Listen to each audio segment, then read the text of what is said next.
Subject this morning, the power of thought. The power of thought. One thing I want you to realize, that thought in itself has no power whatsoever.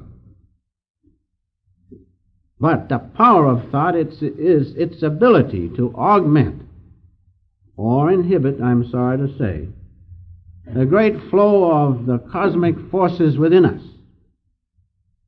the great power of God within us. Thought can augment it or inhibit it. But the power within us is not of thought. The power is of the conscious presence of God. And there is no power within us like the wisdom and the power of God's omniscience within us, uninhibited. There is plenty of power within us. There is sufficient power for all our needs. What is the trouble? We interfere with the flow of that great power of God. Thought has something to do with that. So remember, within us is sufficient force and power, a great love of God for all our needs. Let us use thought, not to inhibit its flow, but to augment it, to help the flow of God's presence within us. We, being His children and having been given free will, can do that. We either can work with God, being one with Him, knowing Him, or we can go against His power and force within us, which we sometimes do. So it is necessary in discussing this subject this morning, the power of thought, to realize just wherein lies the power of thought within us. Just wherein we can utilize thought to increase and realize more and more the presence of God within us, and not to inhibit it as we sometimes do. Do not obstruct this harmonious flow of God's presence within you. Thought can do that, there's no question. You see, some people, they're restless, their minds are restless, their bodies are restless. Why? Because they're allowing thought to inhibit the presence of God within them, interfere with this harmonious action. Let us not do that. Rather, let us join with God's power within us, augment it. And we can do that because we're made in the image of God. We have all His power within us if we will use it and not interfere with it. Now, the power of thought lies in controlled and directed thought. That's the thing to remember. Therein lies thought's power, in how you handle it to do something else. And what is that which you are going to do? You're going to feel the presence of God within you, allow it to operate as it should, be one with the cosmic forces within you, and not to interfere with God's harmonious plan. We have interfered with it through incarnations. That's why we have to study this subject, the power of thought, and utilize it to once more regain what we truly are, children of God, one with His great power within us. Now, the power of thought depends on whether you control and direct it or not. Now you take the great force of electricity, which is all around us. Utilized and controlled and directed, it can light a city, do many, many things. It can kill a man. But alone, undirected, and not utilized, it is of little value. And so it is. Unless we control thought and utilize it in the right way, it is not only of little value, but it interferes with life and the presence of God within us. Now, controlled thought means that when you control your thought with right thinking, that thought sends suggestions to the subconscious mind within you, which is amenable to the power of suggestion. Don't forget that. When you think right, when you control your thought, you send suggestions into the subconscious mind within you. And what does that subconscious mind do? That subconscious mind feeds those suggestions to your waking consciousness, which you are using right now listening to me. Sending those right suggestions to the waking mind, then you live in harmony, then you can be a success in life.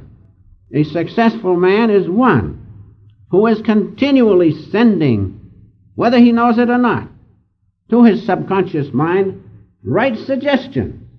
And the subconscious mind takes those suggestions, holds them, and feeds them to his waking consciousness. And so, suggestions of success keep coming up into his waking consciousness, and his object of life, success, is realized. That's the way to use controlled thought power. Control it. I'll give you one illustration, one or two illustrations. You take a person with an inferiority complex. Now they're using the power of thought usually by adding fuel to the fire, suggesting to their own subconscious mind, I can't do anything, I'm a failure, I'm a mess. Naturally they'll be a mess, because those suggestions keep coming up into the waking consciousness, and they get a little enthusiasm, and down they go. That's the power of thought in that sense. I can give you one illustration in my own case. I used to be quite shy. I still am somewhat, but Master was shy, don't forget that. Quite shy. But I did have an inferiority complex. And one morning, I was walking down the street going to college, and I says to myself, now listen, you are a child of God, you're just as good as any other person in the world. Now, from now on, you're going to claim that which is your birthright, a child of God, and get out of this inferiority complex, shyness. And I did that, and I kept suggesting to the subconscious mind, and it picked it up. Finally, it went away. Why? Because I used controlled, directed thought in the right way. Is that clear now? That's how it works. Now, uncontrolled thought works in the same way. Uncontrolled thought sends into the subconscious undesirable suggestions. Undesirable suggestions, and those undesirable suggestions are fed to the conscious mind, and the condition increases. You take a person, as I said, with a restless mind, restless thoughts, jittery, and those suggestions are given to his own subconscious mind. Uncontrolled thought, do you see? Uncontrolled thought power gives those suggestions to that person's subconscious mind, and the subconscious mind, following the law of God, it can't do anything else, suggests to that person's waking consciousness, you are restless, your mind is restless, and the body becomes just as the mind. Look at them, jumping around, mind is restless, their whole activity becomes unbalanced. Do you see? Restless. How can they succeed, let alone feeling the presence of God within them? And so you can see uncontrolled thought produces undesirable results, because it suggests to that subconscious mind, which is the presence of God within us, in an unconscious way, to carry on those undesirable suggestions and keep feeding them to the waking consciousness. How can a person improve? They cannot. But remember, self-realization gives you the techniques whereby you can improve. You take the highest technique of concentration. Simple Hong Saw technique, as is known by the members of self-realization. What does that do? It one points the mind so that you can get hold of it. And then you can control it. Then you can direct it and give proper suggestions to the subconsciousness, and in turn those suggestions will be fed to help you live as you want to live, not to live as a mechanical being. So remember, controlled thought gives you power. Uncontrolled thought, yes, gives you power in the wrong way by causing undesirable suggestions to be lifted into your waking state of consciousness. And how can you get out of it? It's almost impossible. But there is a way, and that is to use controlled power of thought to lift you from outward consciousness of delusion into God's presence. I will come to that in a moment. Now, as far as directed thought goes, the final aspect is fully controlled thought. And this is the key to the subject, the power of thought. Fully controlled mind. Now, what happens when your mind is fully controlled? There is no mind. There are no thoughts. The thoughts cease. And what happens? the power of God is the intuition within you, flows naturally. The power of God is the intuition within you. And there's no power like the intuition of the wisdom and the power of God's omniscience in you. Now that's the whole key to the subject this morning. Remember that. Full control of thought within you means the cessation of mental activity. Now you won't die, you won't fade away into nothingness, then you will feel God in you. But as long as the thoughts are flowing back and forth and are not controlled, God's power cannot be realized. That seems a paradox, doesn't it? To get the full benefit of the mind and thought power is to do away with it, because it interferes. So subtle is God's power within us, so subtle are the cosmic forces within us, that it just takes a little bit to interfere with them. And the activity of the mind interferes with the normal flow of the great cosmic forces within us. So, remember, complete control of your mind. As we sing that song, when the thoughts have gone to rest, that's the time I feel God best, is literally true. So if you want the full power within you, not of thought, but the full power of God, do away with thought. Let God's omniscience guide your life. Let God's omniscience and wisdom and power be in you, and you one with that. Now that's the important point this morning. That's the real point to remember on the power of thought. Thought's power. Now going on just a bit, a few other things I've written here which might interest you. Thought is like a vitamin. Vitamins have no food value, you know that? But they have another power and another attribute which is very desirable. Vitamins are activated. Activated. Think of it. They're not food, but there are lots of vitamins sold. I went into the health shop the other day in San Diego, and a great big shelf, 2 shelves, filled with vitamins. So they must be doing some good. They do good. But without the proper food, the vitamins do you no good. Vitamins are activated. So the power of thought can be a great activator. As you take food into your body, you take carbohydrates and proteins and fats and mineral salts, and you get everything just right. And you have a balanced diet, except you don't have the vitamins.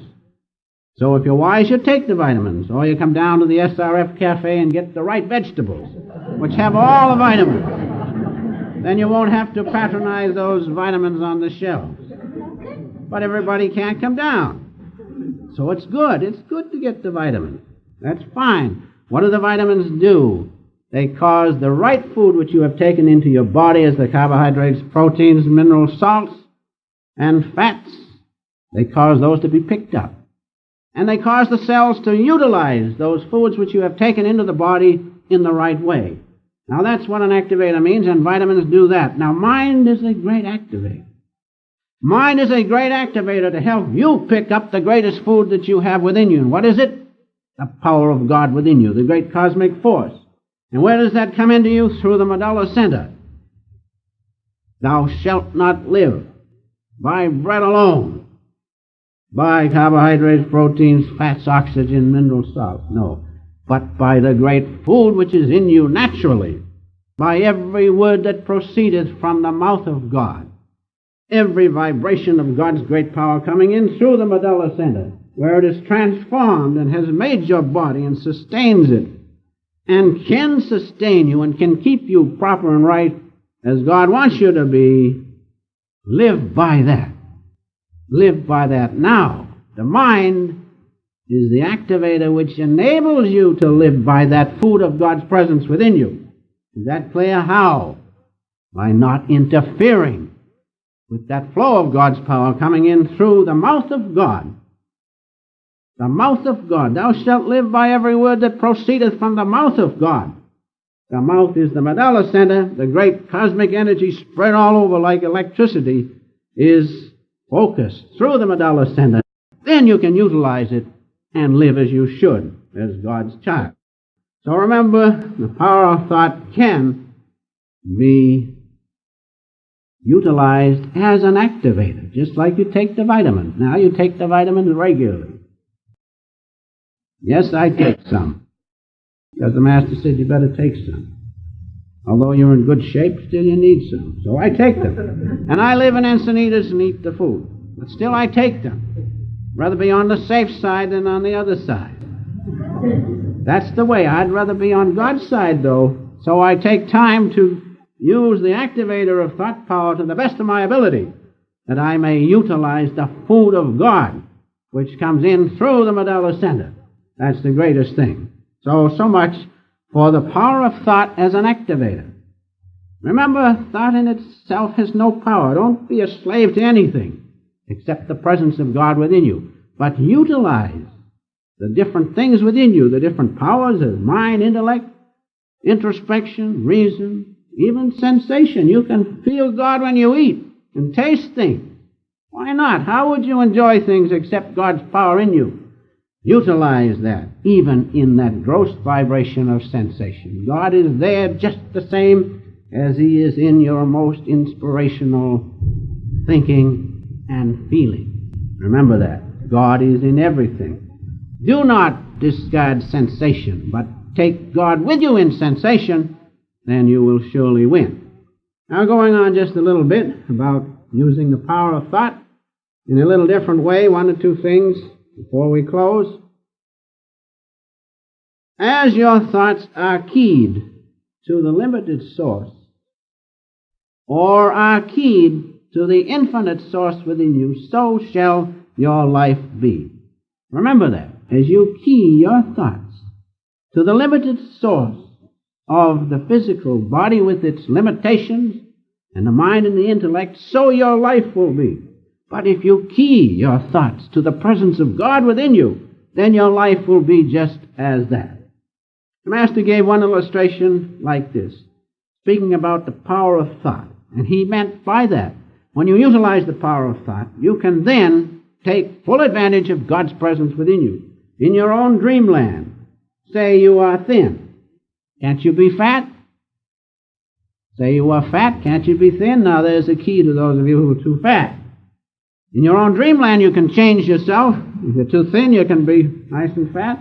And if you're too fat, you can be thin. All right.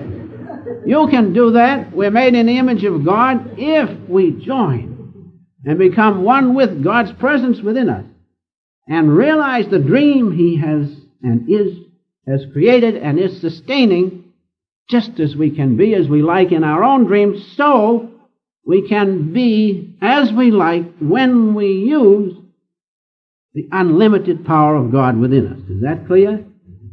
Just remember that. Don't think now God is so far off you can't say, Father, I'm awful fat, make me thin. He won't listen. But get into His presence. Then say, Father, here I am. Look at me. He knows what you need. You don't have to tell Him you're too fat. He knows. But the power is let His great force work through you, His great cosmic force. If we're fat, we might as well feel this way about it. At least I'd rather have God laughing with me than trying to work through the body and get thin. I can't. I eat very little now to what I used to. I don't know. I can't get it off. So I've said, Father, do what you like. I'm through with it. Now, some of you fat ladies, if you will do that, let God do as He likes, you'll find pretty soon it'll be going off. Because that full surrender to God, His omniscience, knows all things, knows even the sparrow's fall, knows whether you are fat or not. God is a wonderful, wonderful fellow, and I do not say that with any disrespect, but with the greatest reverence. He is so human, so I like to talk to Him, feel Him in that light, just as my greatest friend. That's God, and that's what God should be to each and every one of us. So going on, let me read you one thing the Master said about using the power of thought, and this he means keying it to the unlimited source of God within us. He says, such is the power of thought. Thought is the greatest power, the root cause of our existence. Because if we do not inhibit the cosmic force within us, we are perfectly safe, we'll be perfectly all right. So that's what he means when he says thought is the greatest power within. The root cause of our existence depends on our thought. The control, which controls the physical, the financial, the moral, the spiritual, and every condition in the body, is controlled by whether you interfere with God's presence within you or the cosmic forces or not. And that you have to do by thought. You understand? That's wherein lies thought's power.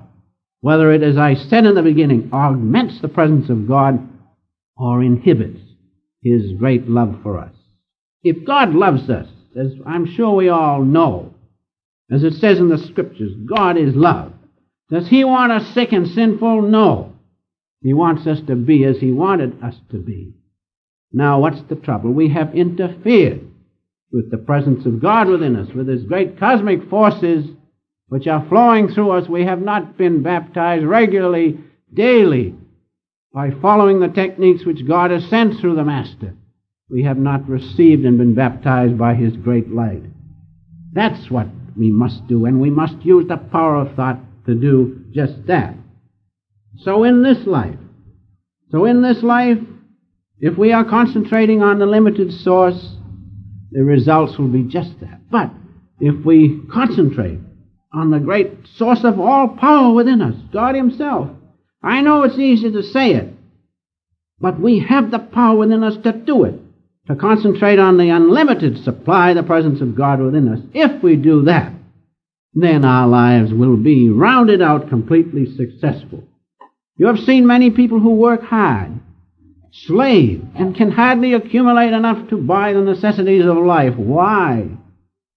Because they have put their faith and depended on physical things, things not of God. They have not depended on the unlimited supply within them, the presence of God and the presence of His great cosmic forces.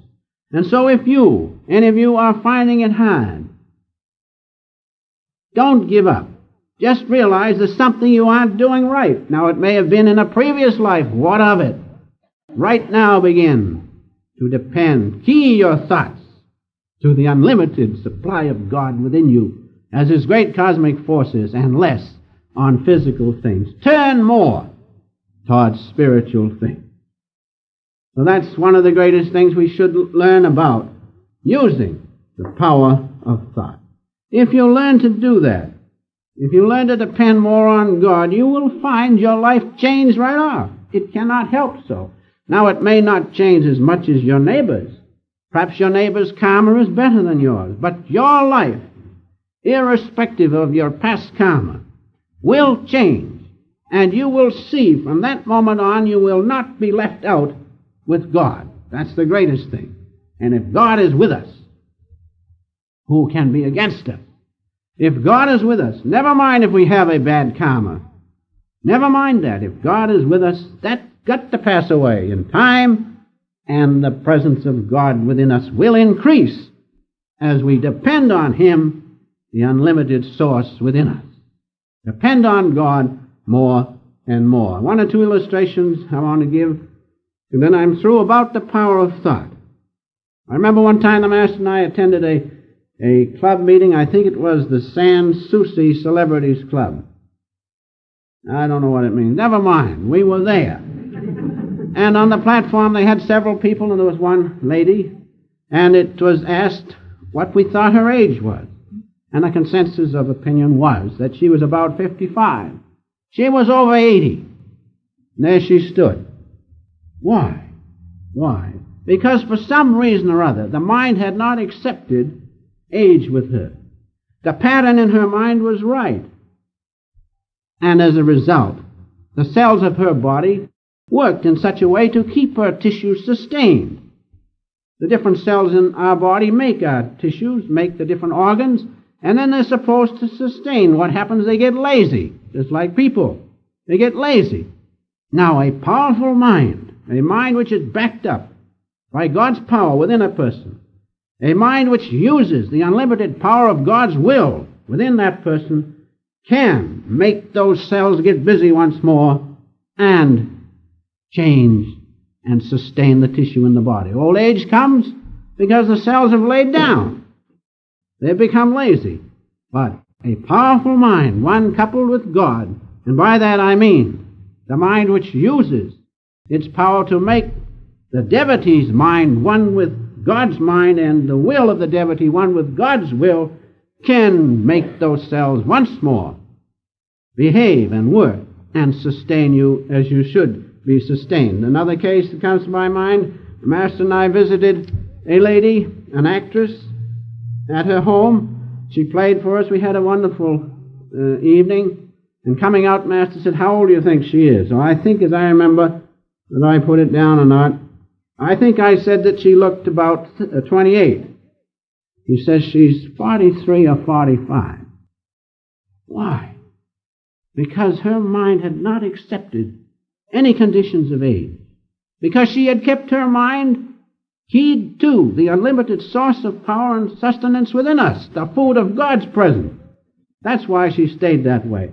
I saw her later, I think, at the Master's funeral. She was over 60 then, if my calculations are right. You would never know it. So that's the power of mind.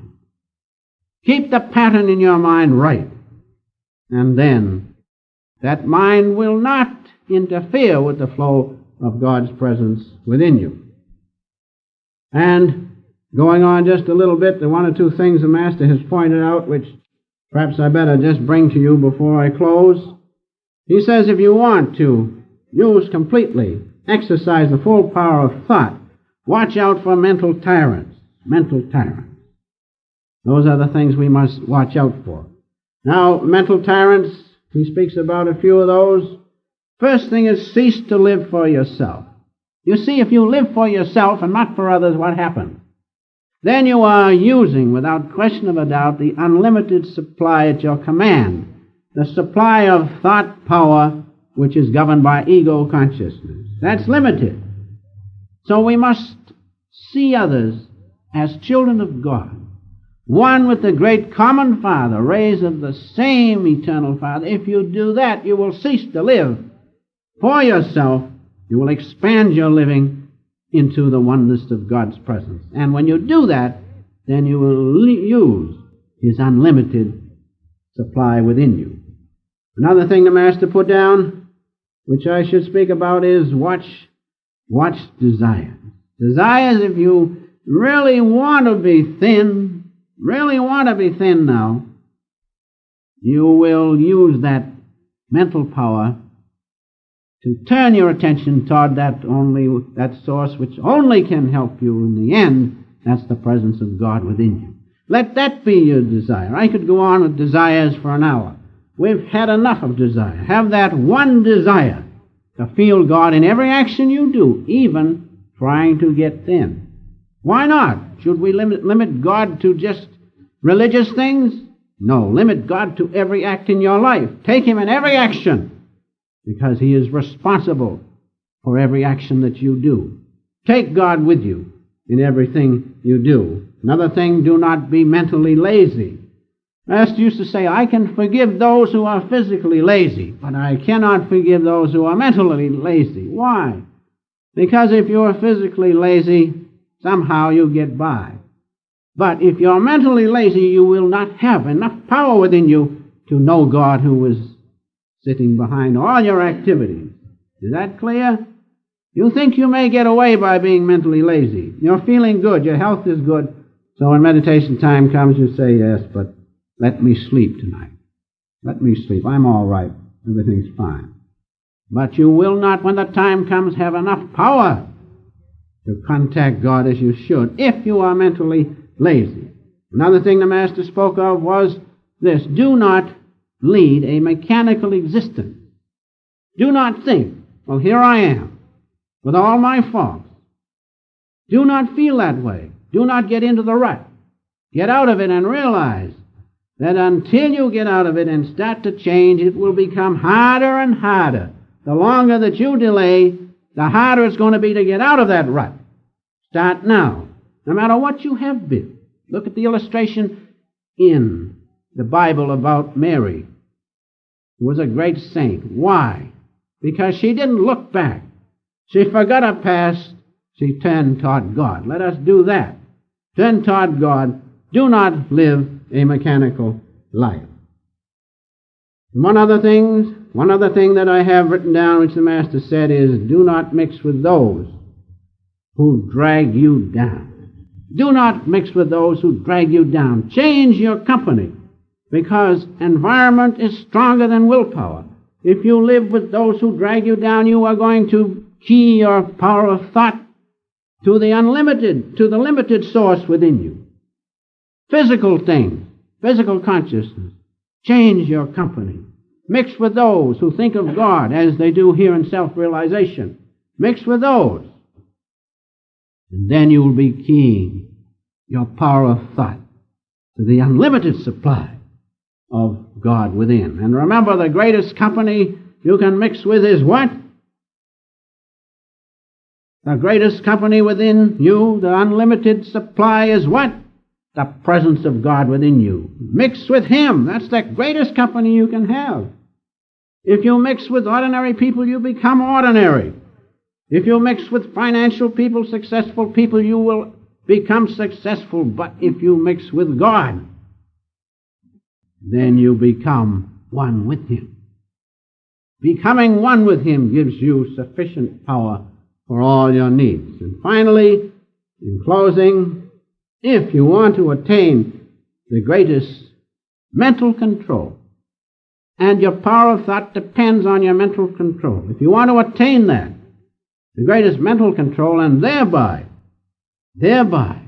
reach the unlimited source of God's wisdom and power and omniscience, if you want to do that, live with God.